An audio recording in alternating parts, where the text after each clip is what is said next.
All right. I think we have everything down and everything. Welcome in, folks. Welcome in to Throwback Cinema. I am your host, the Gothic Storyteller, as it shows down below, with with the show's title and everything. I hope you guys are having a wonderful day. Uh, I am gonna try to sit there and do my best today, to go an hour. But your boy here has like had the worst sleep in the this whole past weekend. To be honest, I don't even know how I'm up right now. I've like, I I'm somehow going. I guess I'm going through the power of you guys and everything to actually talk about one of my favorite franchises today. Which the subject of today, uh, we may do a part two later, but we're going to cover uh, Full Moon's Puppet Master franchise. We're not covering all 15, and yes, there is 15 of these movies. I kind of figured, you know what, like maybe I can cover the first five. Those tend to kind of be the best ones. Um, we kind of have like what's it called? We kind of have a few in here that maybe I'm not so much of a fan of personally. They're not on my heavy rotation. There's gonna be some in here you're probably gonna be shocked that like really he enjoys that one, but he doesn't like this one. What's wrong with them? It's a matter of taste. It's a matter of taste, folks. But before we move on and everything, yes, we are going to cover the first five Puppet Master movies. But I do want to sit there and thank you guys for the support for last week's video. We have the last great decade of Gothic horror, which originally was titled Gothic horror films in the 90s. It kind of went through a whole brand new retitle. I'm trying to find some way to kickstart that video back to life. But I do appreciate you guys. If you guys were watching and have seen that video, I appreciate you guys so much in watching that video. Um, I actually really do kind of feel like the 90s was the last great era, or not era, last great time that we had a lot of really good Gothic horror films. I'm currently working on the last two of the modern day, which is Gothic horror films of the 2000 and of the 2010s. And I've actually rediscovered some classics that I felt like I kind of slept on pretty hard. Um, it, and then there's some that like I've never even heard of these movies, whatsoever and everything. And so I'm all like, you know what? Let's check these out. I thoroughly enjoyed my viewing. I think there was like one that I kind of had a really big issue with. But the scripts for those are written. 2000 is in the editing bay.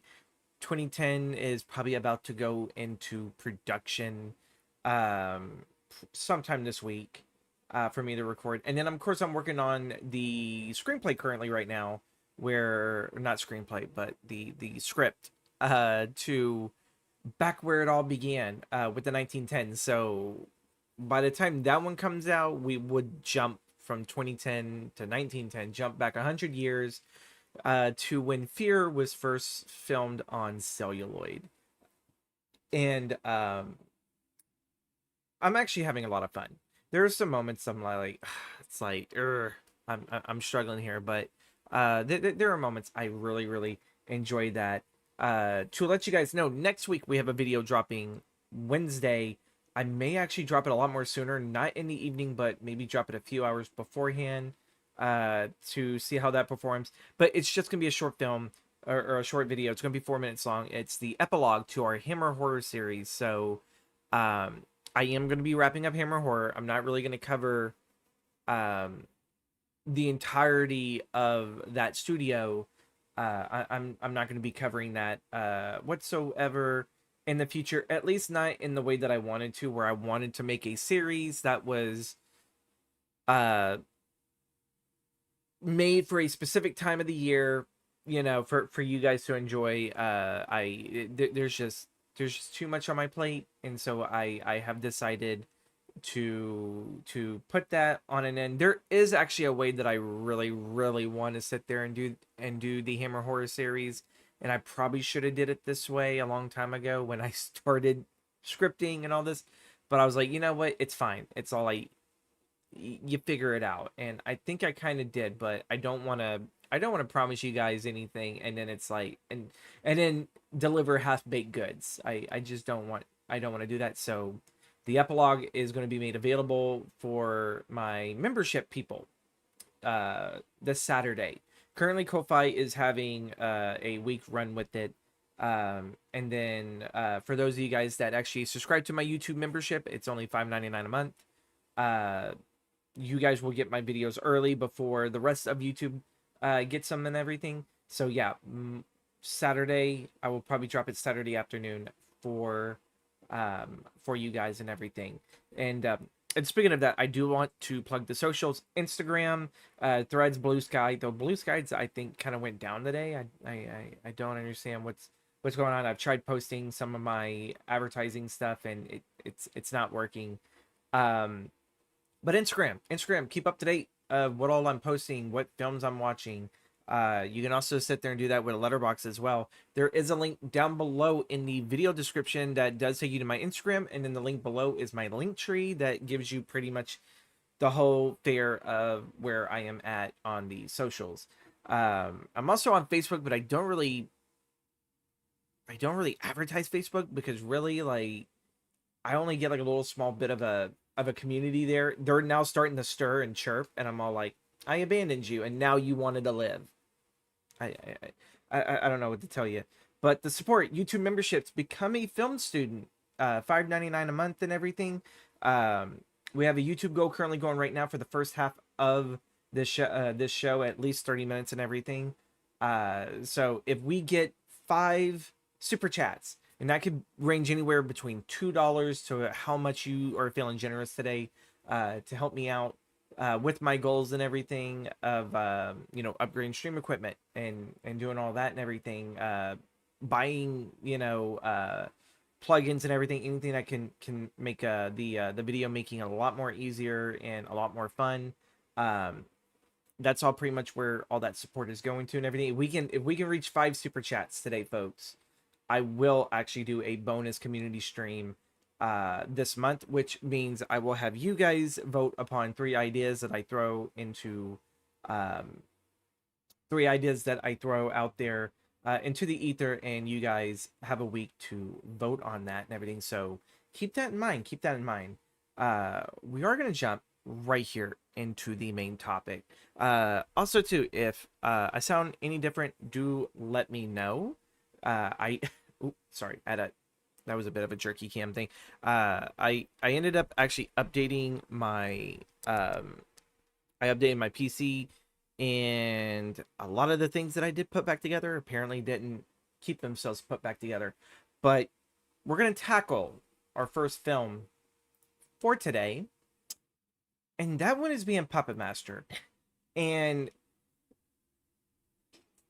if you guys followed me on Twitch, I covered this, I think, about a year or so more ago. Hot take, I actually really do not enjoy the first Puppet Master, but I do believe that if you really want to get into this franchise, this is probably the first one you do need to start on, because it gives you the rules of the franchise. It lets you know the origin of the puppets, Andre Toulon, and his connection to the puppets, the mysterious serum that animates them. Puppet Master answers all of those questions and sets up the world.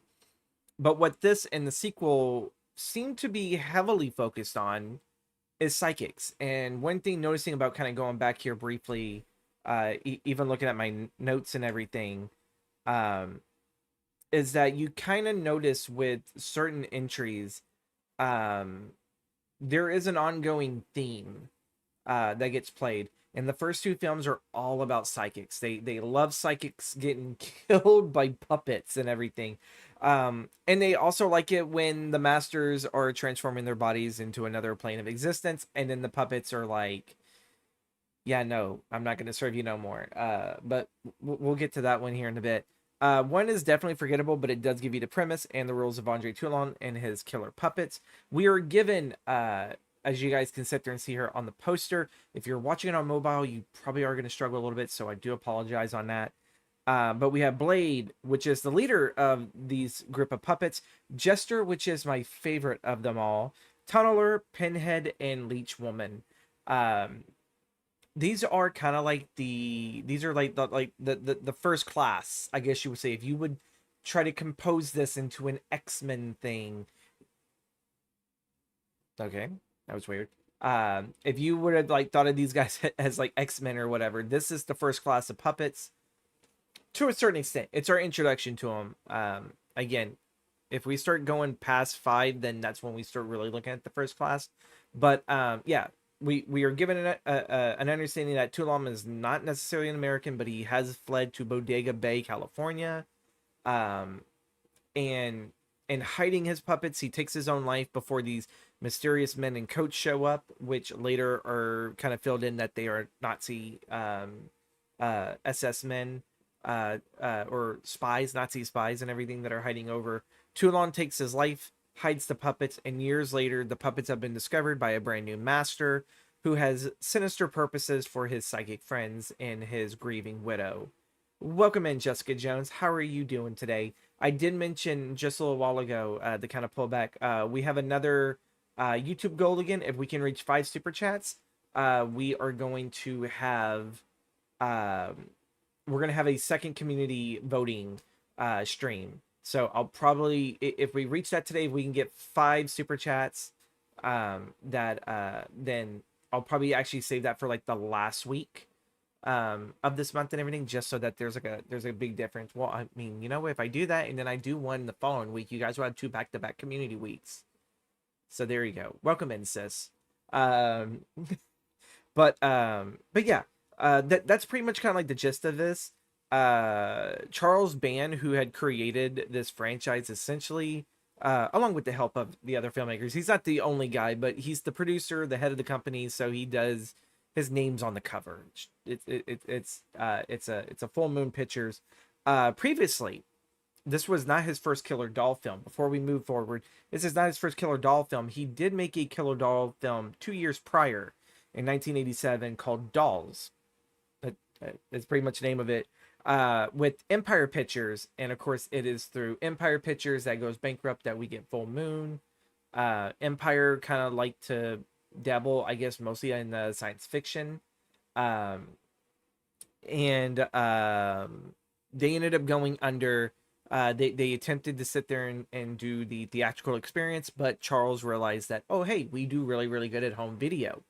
And so Puppet Master and everything else afterwards, with that, there is, like, I think, I think it's Median or Medians. Um, I can't believe I am forgetting the exact title, because I just looked it up not too long ago, but Meridian, Kiss of the Beast, I think was also one of the very first films released by Full Moon that was a direct to feature. If you kind of like Beauty and the Beast style storytelling, Meridian, it kind of comes off as something like that, just a lot more darker. But yeah, Puppet Master, along with all these other films, became the first direct home video market film release for Full Moon. It obviously did very, very well, and this is pretty much, I think, one of the earlier production houses. I could be wrong. So outright state that I could actually be wrong, but Full Moon was one of the earlier production houses that would make films and distribute them as direct home videos and everything. Something that kind of was never thought of, because once you made a movie, you throw it 3 months into the theater circuit. You mentioned Nazis. Do we get killer Nazi puppets at any point in this franchise? We actually do. We very much do, but we are not covering those films. That would be the Axis trilogy, but I want to sit there and say I think there was another one before then. I don't want to sit there and say it was Retro Puppet Master, but I've only seen the very first entry of the Axis trilogy. But there is a trilogy. Out of all the 15 films, there's so many different, like, eras and segments of the Puppet Master thing. And then you have the Fangoria reboot, which turned Andre Toulon into a Nazi. So in a sense, I guess then you would say that Blade and all the other puppets were Nazis puppets at that point in time. That was, I think, I think that was right after the Exodus trilogy. I didn't really like that reboot whatsoever. I love Udo Kira, because I think that was like one of his final films, but as a fan of this franchise, I did not like that one. I'm very, very divisive on this. But we're moving along from the first Puppet Master film that came out in '89. Is it the best? No, but again, it sets up the rules, um, and we carry on this theme, or not theme. We carry on this trope of using psychics with the puppets, which I actually do think that really both films do really well to do that. There's like a really good way of building up the suspense, especially in the first film with the psychics, because there's one specific one, because all these psychics had different ways of using their power. Um, and the lead in Puppet Master 1, his stuff is more in dreams. So I actually really like the way how they kind of go back and forth, and then the camera usage of, you know, you're actually down below hearing Blade huff and puff and grunt as he's running around the hotel and everything. I actually like those parts. So even though I don't like it for its story, I really actually do like it for a lot of its technical advances, because they make so many different versions of these puppets. One for stunts, um, one I think for animatronics, one for like actual puppeting. There's some without their legs, so that like you're working them like an actual Jim Henson puppet for certain close-ups. But also to welcome in Killer Bunny, welcome in. Um, we are going to move on to Puppet Master 2, which I actually really really enjoyed this one. I liken this film to The Bride of Frankenstein. So picking up not too long after the first film, Andre Toulon's grave is being dug out outside of Shady Oak Cemetery, behind the bodega. There goes my accent. Bodega Bay Inn. The Strangely enough, the puppets are able to pour the secret serum onto Toulon's body, and he kind of comes back dressed like a invisible man. Like he has like his whole body up in wraps. He has the glasses. Um, he has a very strong German accent, which I'll probably get my thoughts really on this whole way of how they handled Toulon towards the end of my talk on this.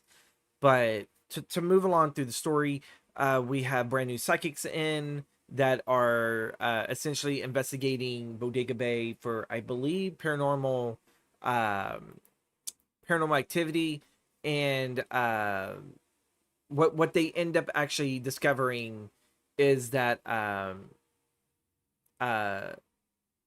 pretty much all the survivors of the first film are gone.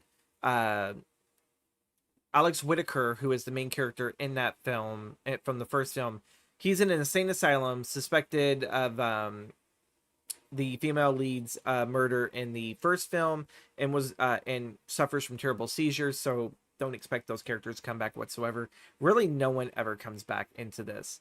Um, and yeah, like it follows the same. It follows the same rinse and repeat of the first film. You have psychics in here, some that do believe and are a little bit of a skeptic, um, and they start getting, you know, killed one by one, by the puppets and everything, because they're serving their now reanimated master Andre Toulon, and it all builds up to essentially Toulon sees that the female love interest in this film, Caroline Bromwell, looks like Elsa Toulon, looks like his deceased wife, who he ended up turning into Leech Woman. We'll kind of go somewhat based in Puppet Master 3 here in a bit, where we start learning that a lot of these puppets are actually made to look like real life people that Andre had he had spats with and everything in the past, where he was trying to escape Nazi Germany, and all of that. But yeah, Elsa Toulon's supposed reincarnation, and yeah, he's gonna try to put her in a life-size wooden doll so that they can both live in eternity together. Uh, and this is kind of like where the Bride of Frankenstein aspect kind of comes to it, because you definitely get a Universal monster feel with this film. Like, I mean, you have Andre looking like the Invisible Man, and then you kind of have almost somewhat of a Bride of Frankenstein trope added into this, which is probably why I love this. I love the Universal monsters so much, and it's nice when um like a little small franchise like this can reference a really really big franchise that obviously had inspired said franchise. um but Andre turns on his puppets, and it's revealed that he sadly will not be letting them live anymore, because again they're running very very low on the serum, and they're in a much more weakened state, so they're not really quite as powerful as they were in the first film. They're running on fumes at this point. But Andre plans to dump the rest of the serum into Elsa. Is there any reason why the director didn't bring anyone back for the sequel? I In my lookings, I did not find anything, but I kind of always look at, when it comes to franchises like this, it's generally probably pay. They'll probably sit there as like, if I'm gonna come back and do a sequel, I want to bump up the paycheck. And Full Moon wasn't really that kind of they weren't that kind of uh production house and everything, where I guess they would bring back returning people. Now you would see them show up in other films, and we will sit there and have some reoccurring people, like some reoccurring actors.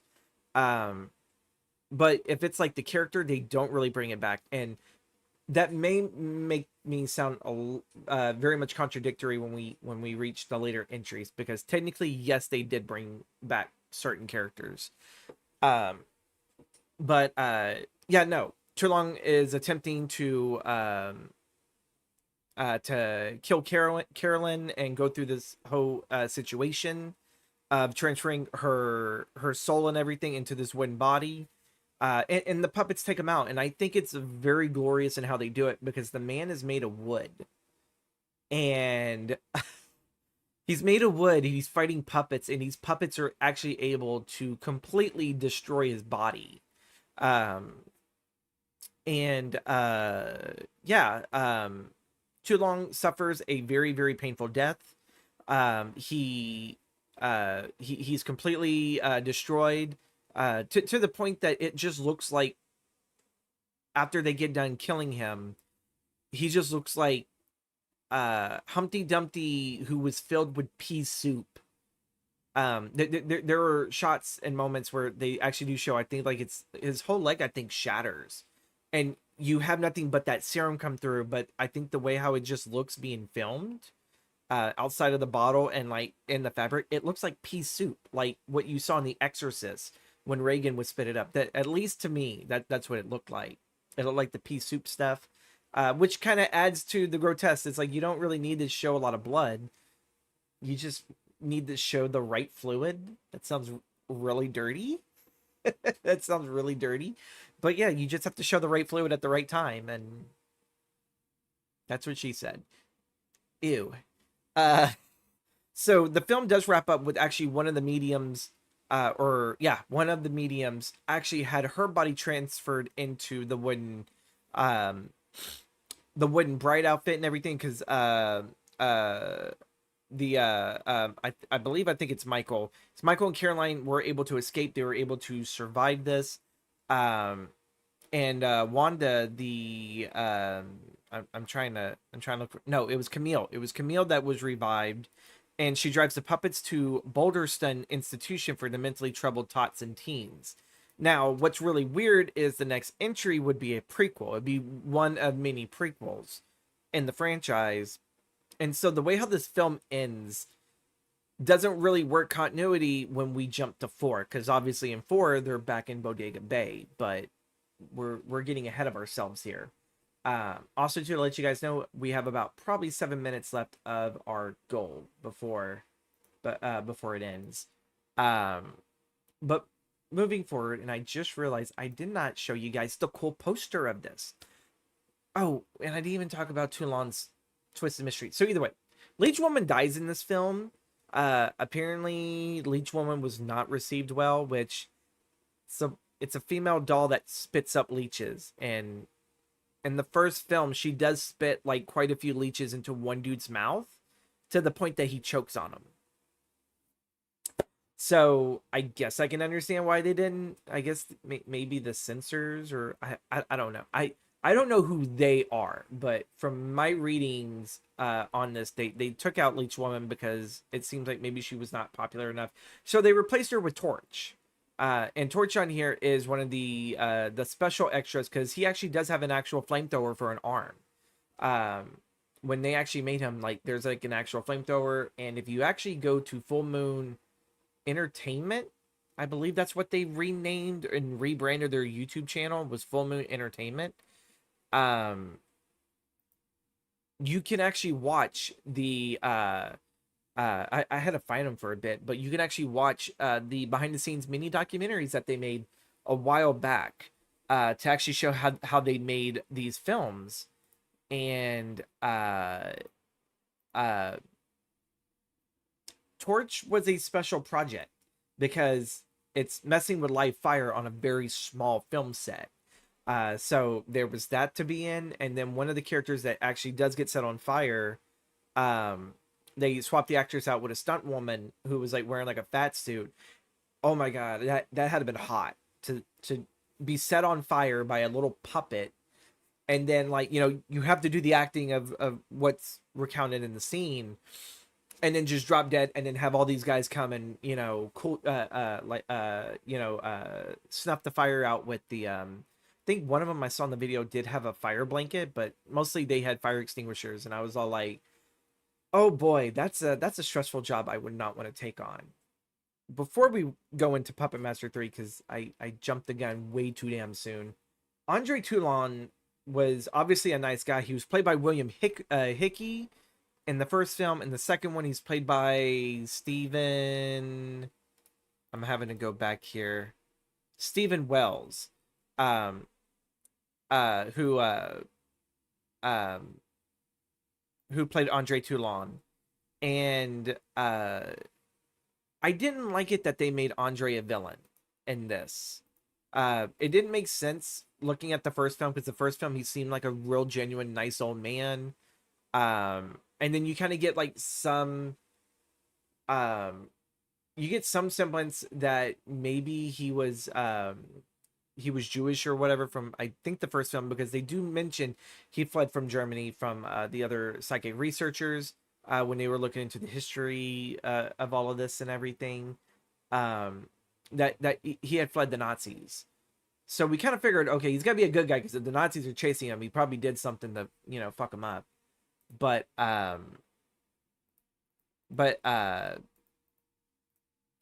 yeah, I did not like villain Toulon, even though he did play it very well, and it kind of made me think. I was like, I wondered if they didn't bury the right man, but maybe he was one of the Nazi spies pretending to be Toulon. He does have an alias that I do believe is the alias of Eric the Red from Phantom of the Opera, which goes into another nod to Universal horror and everything. It's the Phantom of the Opera pseudonym. But yeah, no, I just didn't believe that was Andre. But someone maybe trying to pretend to be him. Maybe he was able to, once reanimated, that he had possibly found the paperwork and everything, and it's all like, okay, so this is how we do the formula, essentially. But at the same time too, that kind of discredits then the weird love subplot story of Elsa being reincarnated, and oh my god, I gotta be with my Elsa. So one thing you'll notice with the Puppet Master franchise is the continuity is all over the place. You don't know what's really canon and what's not, because I'm pretty sure later on down the road when I cover the Axis trilogy, I was like, wow, this is probably going to rewrite 1, 3 retro, which I think was 7. It was 7 or 8. It's kind of hard when you can't really list out by number. It's like, god, well, 4 and 5 were practically a pair, and then 6 was cursed, and Yeah, I think Retro Puppet Master was 7 because if I think right, Legacy of the Puppet Master was 8, and God, that one was depressing. We don't even talk about that one. Um, but I know sooner or later we'll probably have to talk about it. But God, just thinking about it gives me a headache. Um, but yeah, what do you guys think? Do you guys sit there and think if you guys have seen the films, do you think that the Andre Toulon and Puppet Master 2 was he the real one? Was he a Nazi spy pretending to be Toulon and I don't know, maybe he went insane with the serum. Um maybe not all of the hamster was running at the wheel. Uh what do you guys think? What do you guys think even watching this post live? I like to sit there and know your answers down in the comments below. Um, but we are going to move on before we take our first break. We are going to move on to Puppet Master 3, which explains everything to a certain extent of who were the puppets crafted after, like Pinhead and Jester, eventually Blade. This is actually one where Blade was not the lead, but we do have an introduction to a new puppet, which is Six Shooter. What my buddy Adam, I was talking to him about this, and he was telling me Six Shooter was his favorite one, and it's all like, of course, I could see that. I could see that. Like Six Shooter was fun to play in the video game, and if you haven't played the video game, I kind of really wish that the devs had it where you could still get it. That was a very, very fun game, and playing the Six Shooter was a lot of fun. It was very repetitive, but I didn't care. I wanted to kill all the Nazis and all the evil people as puppets. That's all I ever wanted to sit there and do. But this version of Puppet Master would go all the way back to World War II, set in 1941. Andre Toulon is running a puppet shop, or is running a puppet show with his wife Elsa, and he ends up getting the attention of the Nazis because there has been stirrings about a puppet show where essentially the puppets are moving without strings, supposedly, and they go and they send an agent to investigate. The agent is completely surprised by these new and interesting puppets. He wants to know how they're worked, how they are used, and we kind of get a little bit of a brief origin of that it's actually some type of pseudo science magic ritual that dates back all the way to Egyptian time. We'll kind of touch a little bit on that later and everything, but yeah, we get the origins of that, and essentially the Nazis are trying to take Toulon's puppets. They're trying to take them away so that they can figure out a way how to replicate them and turn it obviously into a weapon, because that's the only thing, we've seen all these films. We've seen Indiana Jones where they're looking for some type of supernatural relic so that they can turn it into a weapon. It never works well for the Nazis. It's not going to work well for them either. Guy Rawls plays Andre Toulon in my mention earlier of the movie Dolls. Charles Band actually had Guy Rawls come from that film over to Puppet Master, and essentially he would be the voice and face of Toulon for quite a few sequels. I think he went all the way till the Legacy of the Puppet Master, which was just voice lines, because I believe at that time Guy had already passed away. Guy was notorious for playing villains. He was a villainous character actor and everything. I think he's actually from the UK. Yes, from Kilburn, London, England. If you guys love schlock kind of horror or whatever, you probably may have known this guy as the lead in, I think it's Dr. Sardonicus, if I remember correctly. I'm trying to look up that film right now. It's supposed to be like, I think, a 1960s film. I could be wrong though. Jesus Christ, where is it? Wow. It says complete filmography, but I don't see this guy in here. So yeah, I'm trying to find Mr. Sardonicus, 1961. So about, I'm trying to look at the year, 30 years later, he would be in another iconic horror film. So yeah, the film is very cut and dry to it. It's essentially, it's too long running. His wife dies. He remakes her in the form of Leech Woman to get revenge on the Nazis. He's trying to find a way out of Berlin. And in order to do that, he ends up having to confront Major Kraus, played by Richard Lynch, another great villainous character actor. It's kind of funny, this whole franchise, now that I'm thinking about it, it's actually filled with a bunch of character actors. We don't talk about Puppet Master 8. We acknowledge that it exists, and that's all we need to say. That's pretty much it. Now, I will sit there and say this. Puppet Master 8 does reference the little boy who Too Long rescues in 3, and that's probably really the only connection whatsoever does that film have with the rest of the franchise.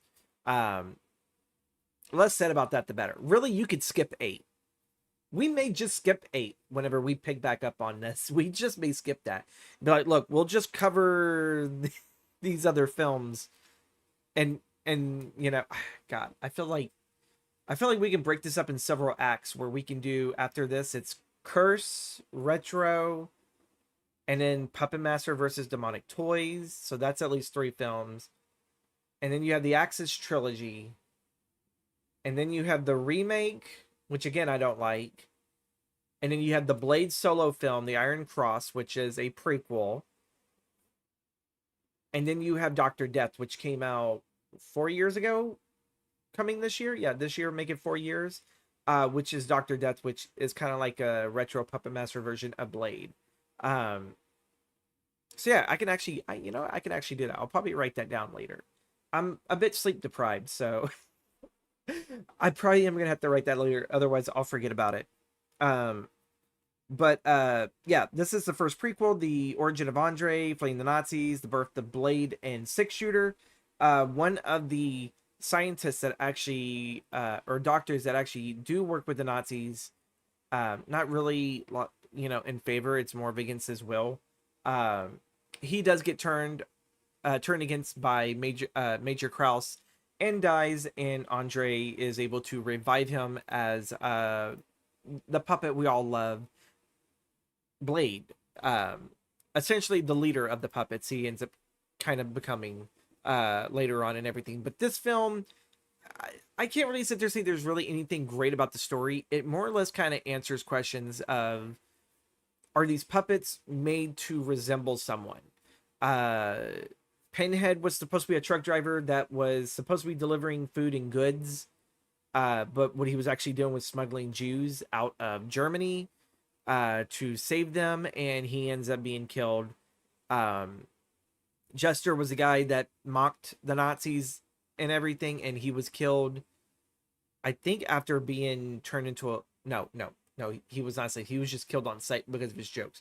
Tunneler was, I believe, a U.S. soldier, POW, that died in the mines and everything. So that's kind of some of these characters, their characteristics. Tunneler having like the big drill on his head, Gesture being able to sit there and spin his face around to make so many different emotions. I truly believe Gesture is the heart and soul of this group.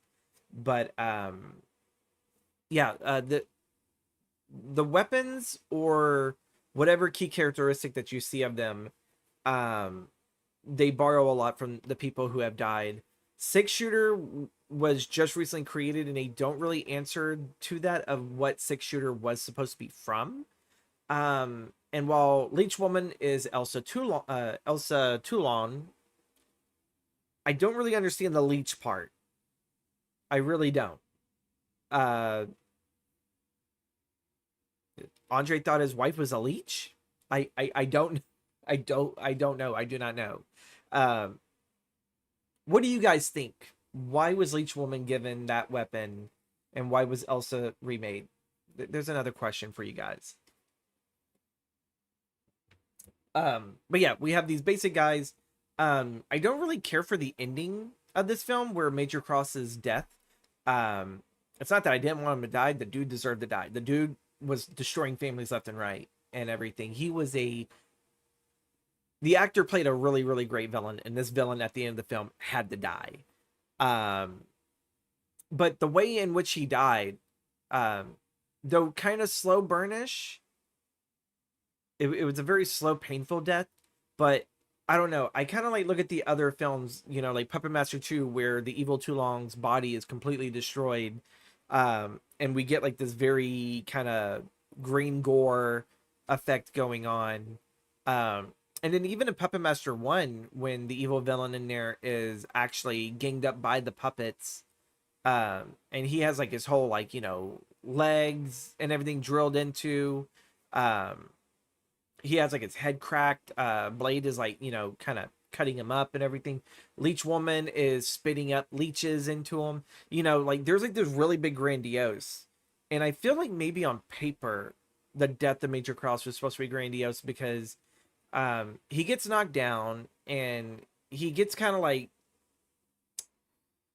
he kind of gets suspended in a very weird hook thing that even Toulon kind of helps set up and everything. So like it's almost like he's hanging kind of almost um Texas Chainsaw style. And he kind of really can't move and everything. So like he's kind of like paralyzed in pain. And down below is like a I'm trying to find what's it called, halberd, which is like a giant swinging axe. And that's laid down on the ground underneath Kraus. And Toulon is slowly pulling this rope, which has the hook that is like constantly having Kraus like in just agonizing pain. He can't really move or whatever. So it's definitely a very slow death, but eventually having it that it's just like he Toulon lets go and the dude essentially just plummets to his death and lands on it. I'm all like, I don't know if they just didn't have it in the budget to have another gory death like the last two films where they go just all out nuts and crazy with. I kind of would like to have seen that. I would have loved to sat there and seen maybe six shooter, you know, knock him down, at the legs, like, like kind of like have it where you can't run away because he shot maybe some major arteries in the legs, and so like the dude can't really move, uh and that Pinhead and Blade were holding down Krause's head while Tunneler just kind of comes in for the sweep and just drills right into him. You were probably expecting a visceral kill like in the last two, but no, this one's very tamed. It's very, very tamed and everything, but the film ends essentially the way how the first film begins. Toulon is pretty much heading to America, uh, where the spies will be chasing him. Before we continue, though, we are gonna actually take a break. I do need to get up. I need to stretch. I need to wake up. I need to go refill the water, rest the vocal cords. So we are gonna break for 5 minutes. We are gonna do a break. And we'll be right back, and we will wrap up our discussion on Puppet Master with 4 and 5, which, to tease you guys, so you guys can stay, Puppet Master 4 and 5 were kind of like the Avengers Infinity War and Endgame. This was actually supposed to be the ending of the Puppet Master franchise. And this was going to lead to major crossovers that we'll kind of touch on later, too. So stay tuned for our break and everything. We'll be right back. Thank you guys again for being here. Thank you, Killer Bunny. Thank you, Sis. Thank you, Jessica Jones, for being here. Thank you guys who are just watching at home, whether this is live or as a VOD. Thank you guys so much, and we'll be right back.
All right, we are back. That wasn't. I don't think that was 5 minutes, but close enough. Close enough. I was able to get a break. We do have a poll going on right here in the chat currently, folks. What is your favorite Puppet Master film? Sadly, I could not add Puppet Master 5 in there. Probably I should have actually, because it's technically a two-parter. But currently we have Puppet Master 1 winning and everything. So yeah, we have that going and everything here. We are gonna go tackle now. Actually, believe it or not, this is my favorite. 4 and 5 are actually my favorite. Even though I last year I remembered, I went back and I kind of remembered kind of how bad 5 was. But this was in the 90s. This was our Infinity War and Endgame. For horror. At least for the 90s. But Puppet Master 4 completely does not connect well with Puppet Master 2. The end of Puppet Master 2, when I mentioned that Camille, the psychic and everything, who got put in the other wooden body, and they were going to go to like some child sanitarium, essentially. Yeah, no, none of that's ever briefly mentioned. It's completely abandoned for the sake of a new plot, a new type of story. We are turning our puppets into heroes. Because I mean, if they weren't heroes already by Puppet Master 3, the first two, they're very much villainous. And 3, obviously, Toulon is a good guy, and they're killing Nazis. That's good, you know. But when we start looking at 4, this is really when it starts cementing that the puppets are really good guys. But I also kind of just akin to think that, well, they're just monsters. Monsters are neither good nor bad. It's just the situation they're in that makes them heroes and villains. Uh, so you kind of have that, but at the same time too, you could look at it as depending on who the master that they service depends on if they are good or if they are evil. Um, Puppet Master 4 gives them a very, very good master and everything by the name of Rick Myers. And 4 and 5 were actually shot back to back because of the importance of, them two being together. But let's kind of throw a little bit of what the villain is. Sir Tech, a demon lord from the underworld of hell from the fourth dimension, uh, essentially calls upon his totems, which are his version of the puppets. They're like these little evil demonic beings. And he believes that the secret of animation is their gift and that the humans shouldn't have it, no one else should have it, it should just be his. And so in doing uh the people who have been actually studying to solve the serum, what exactly is all in this serum that reanimates an inanimate object into an animate object, what brings the puppets to life. uh there are these scientists that are investigating it, and they're kind of trying to mix again a little bit of magic and technology, which is really what this duology is. Where Puppet Master 1 and 2 were all about psychics and exploring paranormal, like paranormal, I don't want to say hauntings, but paranormal instances. This is more science and magic kind of coming together. Um, AI, early AI and everything with artificial intelligence, where Rick is a robotics kind of guy, and he's trying to teach uh his little robots of how to be sentient, by just a simple game of tag, and even they struggle.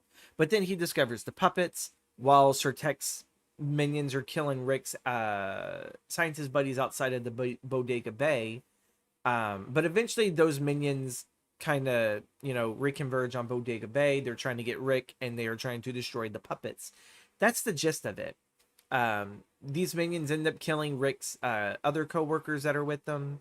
And briefly going through this film for the research, I really looked at it. It is the most 90s film. The other two films, Puppet Master 2 and 3, were made in the 90s, but this one being 93, and then Puppet Master 4 being, I think 95, not 94. So it's 93, 94. It's the most 90s. I know my math. It's the most 90s Puppet Master film you'll ever see. Like, down to the outfits, the way how it's shot. I was thinking earlier when I was watching the behind the scenes for Puppet Master 4 and really looking at this, I was like, I feel like this is something of a teenager's version of Goosebumps. Something that has a little bit more grit to it. I don't know if I'm the only one that kind of feels this way, but it feels very 90s. And if you've watched 90s horror that was either meant for, preteens and teenagers and everything, there's like this way how it's filmed. The way just how the cinematography is used, how uh the settings, the color correcting, everything, it just feels so 90s, and I love it. I absolutely love it. I love the outfits. I love the way how everything is all put together. And that's probably why I'm so attached to 4 and 5 over the rest of the series. Uh, for one, it's the one that I remember mostly in my childhood. I remember watching these and thinking, "Oh my god, I wish I had puppets to control." Um, like I wish I had that. Um, and Puppet Master one for everyone's favorite and everything, which is weird because I don't like one. Uh, but yeah, no, Puppet Master 4, just to me, it's like we are given a very supernatural villain, and he has sent forth his minions to attack us. To me, it's like someone that I could relate to was Rick and everything as a kid. not that I was into robotics or anything, but like human wise, it's like, oh my god, they're gonna send these minions to go kill this guy. Um, and uh you don't want that to happen, but then you have all of these cool puppets and everything. You have Torch, Tunneler, Six Shooter, Blade, Gesture, and then you have the introduction of the Decapitron, which is the last puppet that Toulon was making, and essentially Rick had to finish that process um in order to defend himself and the rest of the puppets. um I don't know that when I also think of this film, I also think of my love for Godzilla. Like I love Godzilla, and maybe it's just pure childhood nostalgia that makes me see through some of the bad storytelling uh in all of this, that I am willing to accept whatever bad storytelling was involved, because this was a treasure from childhood. This was something that I somehow got my mom and maybe my sister to yeah, my mom and my sister to somehow rent it for me from Blockbuster.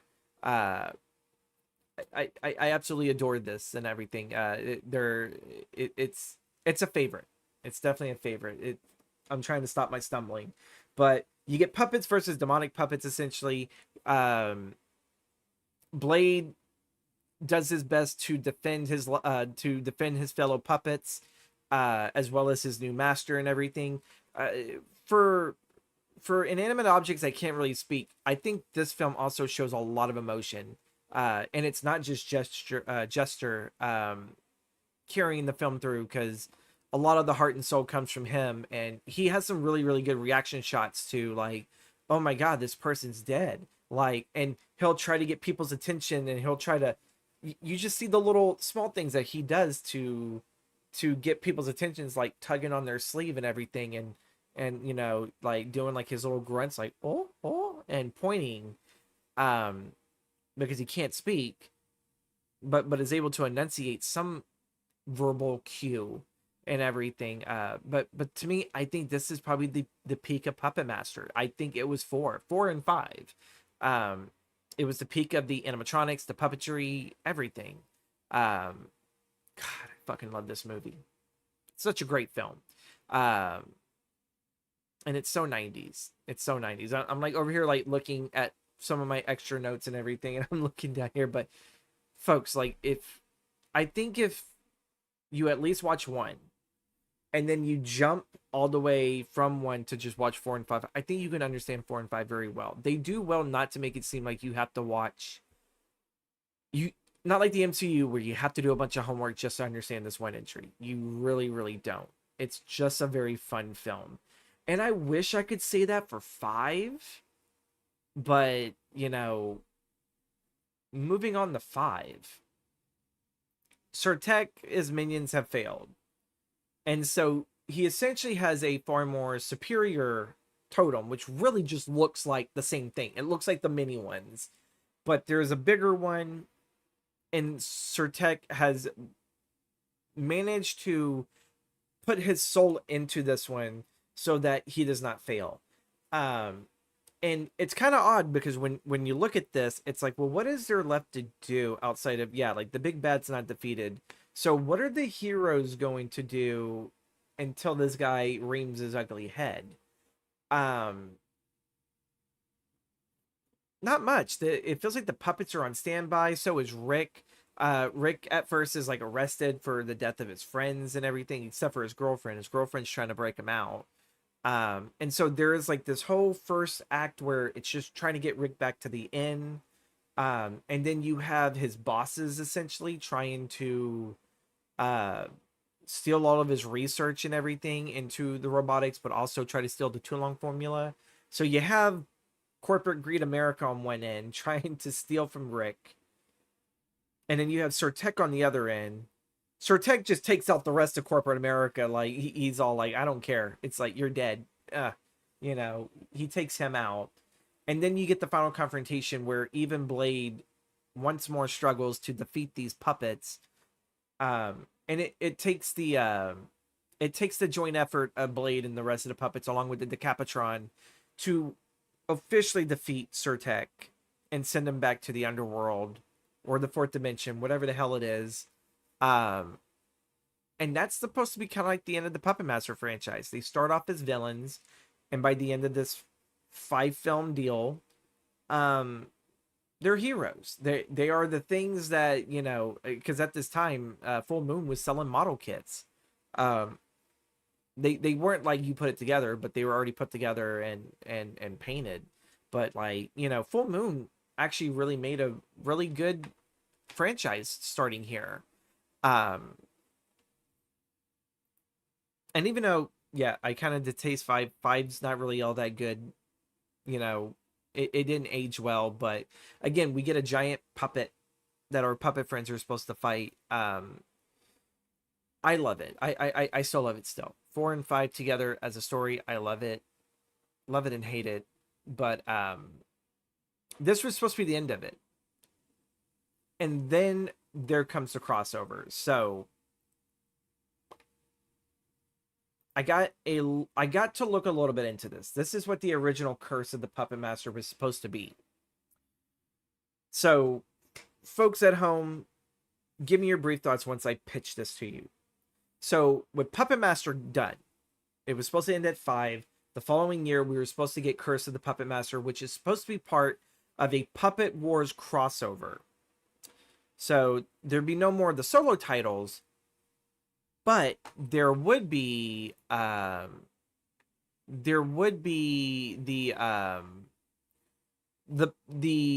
puppets from Puppet Master going back to fighting Nazis. So I believe this would have been another prequel. So probably in between Puppet Master 3 and 1. But essentially the puppets are supposed to fight the Mummy, I believe the Frankenstein monster, and Dracula while in Egypt. But they're also fighting Nazis. So there was supposed to be this whole brand new trilogy called the Puppet Wars. And Puppet I'm trying to see if I can actually pull it up. Okay, I'm trying to find it. So chapter 1 was supposed to be Puppet Wars 1 was supposed to be Curse of the Puppet Master, which I'm guessing is supposed to be the puppets fighting the Mummy. And then there was Puppet Wars 2, Tomb of the Puppet Master, which is supposed to be, I'm guessing, the puppets fighting Dracula and probably more Nazis, because you gotta throw Nazis in there for Dracula and the puppets to kill. And then I'm guessing Puppet Wars 3, Castle Puppet Master, is supposed to be the Frankenstein monster. Again, rinse and repeat. So, feels more like it's trying to be a Hammer film now at this point, like it's taken from Hammer. What do you guys think of this concept for Puppet Wars? And let me actually hear it. So there is a plot here on the wiki that's supposed to actually detail this, if I can find it. Once more, I hate how this thing loads. Andre Toulon and his creations battled the Mummy, Frankenstein, Dracula, and the Nazis. Guy Rawls set to return as Toulon, and Turhan Bey being considered for the part of the mysterious Egyptian. Funding fell through at the last minute, but not before the second unit footage was shot in an old-fashioned steam train in Romania. This footage would eventually be used for Retro Puppet Master. So, would you wanted to sit there and see a film in which these lovable puppets, along with Toulon, were fighting the Universal monsters, probably more in a Hammer style, along with killing Nazis? Would you be interested in this? Again, like, there were some of the posters that I saw on this, and you know, it looks interesting, but all I can think of is, for that moment, there's no way that I think they could have had the budget to or maybe they could. They would probably have to lose a lot of the budget in their own films in order to do this. But yeah, this is where we're gonna wrap it up real quick and everything. Puppet Wars was a shutdown and everything. What do you guys think about all of this and everything? What do you guys think overall about the franchise? If you love this franchise, there are some other mini, I guess you would call them toy or doll terror, um, that you can get from Full Moon, such as Hideous, which is a 1997 film. Demonic Toys, which they did have a crossover against Puppet Master. Ginger Dead Man. We'll talk about that one another time because, God, that's a lot to unload. And Evil Bong. So if you love your stoner comedies, even Full Moon tapped into the stoner comedy aspect to it. Um, but yeah, we're gonna wrap this up and everything. We're gonna wrap this up. Thank you guys again so much again for being here. Thank you for taking your time out to chill, whether you're listening to me while doing something or whatever.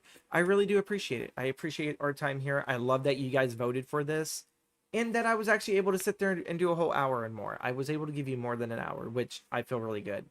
Make sure to subscribe, like, comment, subscribe to my YouTube. Join our membership, which you will be a film student once you do that and everything. It's only $5.99 a month and everything, and you will get my videos a few days early. This was fun. It was like really kind of going back, doing some of the research, Bunny. I really enjoyed when I started looking more at Puppet Master 4 and 5 and seeing the animatronics. The giant Sutek guy, I found out actually today, he was such a scrawny puppet, but he was filled with, like, I think over 48 cables because he was the most intricate puppet. Because, you know, he didn't like have quite as many joints, I guess, but using like the slave rig, I think is what they called it, to like really operate the arms and everything. They had everything to work the wrists and everything, make it look like it was fluid motion. I really want to see that come back in cinema. And it's really fun to actually see that be employed at such a small, you know, like a small studio based thing.